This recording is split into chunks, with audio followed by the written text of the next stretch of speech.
Battle, go! Thank you for your time, ma'am.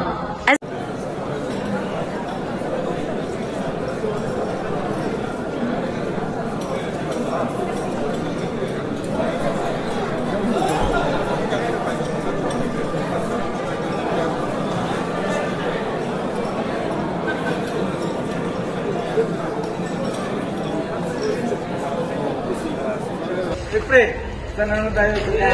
Umatang na naman? Hindi na lang kaya tayo.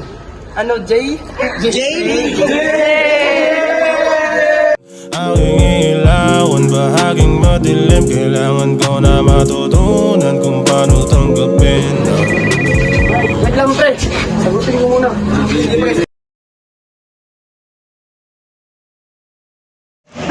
Hello, Mr. De Los Reyes. Kailangan mo pong pumunta sa hospital ngayon. Andito po yung nanay mo.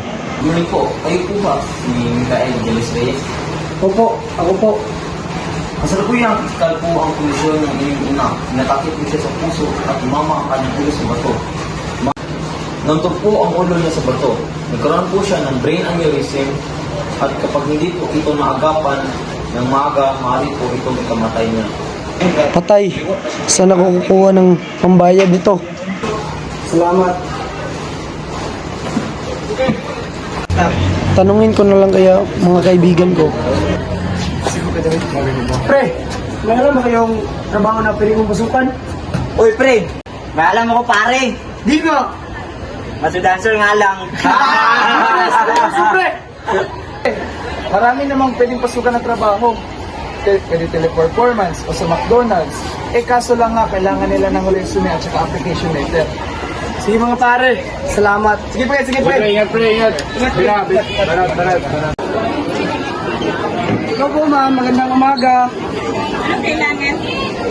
Pwede ba akong mag-apply ng trabaho rito? Bakit? Meron ka bang biodata at resume? Hi, paano na kaya to? Ay, sorry sir. Okay lang. Sir, pwede ba akong magtanong kung wala mo yung resume at liyang aplikasyon? Ay, sir. Simple lang yan. Ganito lang yan, sir.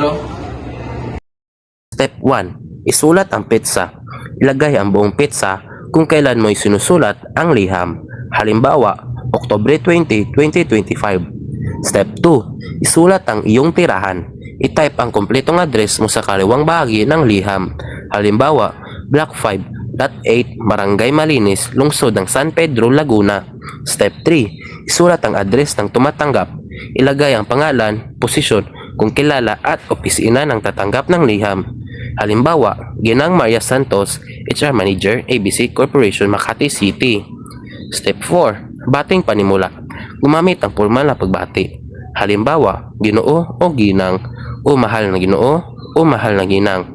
Step 5. Katawan ng liham. 3 talata karaniwan. Unang talata, layunin ng liham. Sabihin kung bakit ka sumusulat.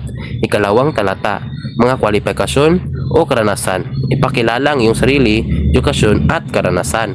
Ikatlong talata, hiling at pagsasalamat. Sabihin ang iyong kahilingan at magpasalamat. Step 6. Pangwakas na pagbati.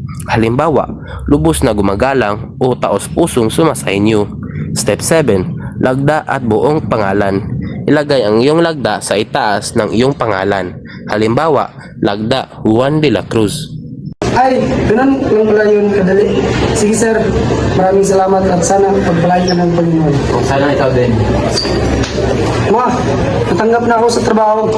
May pambayad na tayo ng bill sa hospital. Happy, happy, happy.